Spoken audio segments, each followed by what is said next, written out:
Lakukan praktik penipuan puluhan juta rupiah, seorang kakek berusia 70 tahun diringkus petugas Satuan Reserse Kriminal Polres Metro Jakarta Pusat.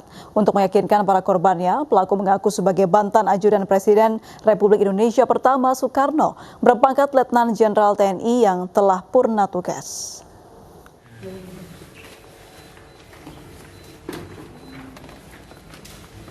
Kakek berusia 70 tahun harus tegar menghadapi kenyataan segera menghabiskan masa tuanya di balik jeruji besi lantaran aksi kejahatan yang telah dilakukannya.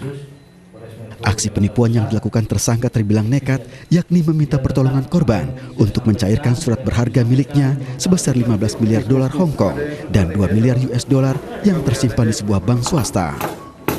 Kepada korban, tersangka mengaku aset miliknya yang tersimpan di bank merupakan pemberian kolega dan hanya bisa dicairkan oleh pihak ketiga. Dengan meminta uang sebesar 20 juta rupiah dari korban untuk mengurus administrasi. Tersangka pun menjanjikan imbalan akan membagi rata uang pencairan. Untuk lebih meyakinkan korbannya, tersangka bahkan mengaku memiliki segudang gelar, mulai dari profesor hingga purnawirawan TNI Angkatan Udara berpangkat Letnan Jenderal yang pernah menjadi ajudan pribadi Presiden Soekarno. Dari tangan tersangka, polisi berhasil mengamankan barang bukti berupa keris, tongkat komando, uang emas, serta surat bukti penyimpanan uang dari sejumlah bank nasional dan swasta. Tersangka berdalih menjadi seorang purnawirawan TNI gadungan yang pernah menjadi ajudan Presiden RI pertama, hanya untuk sekedar gaya-gayaan saja. Salah. Hah? Salah. Mungkin salah. Pertanyaan benar atau Tidak. tidak?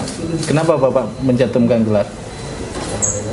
Untuk gaya-gayaan aja. Terus selain gaya-gayaan? Dan enggak yang lain. Kenapa? Karena nama Ino Kertopat yang dulu itu gelarnya, tapi udah meninggal, kami tiru. Nama asli Bapak siapa? Iwan Gunawan.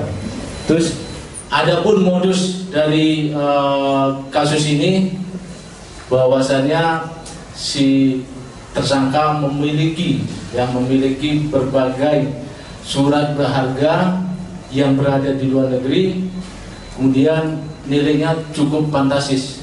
Tersangka IG mengaku seorang purnawirawan berpangkat Letnan Jenderal Angkatan Udara.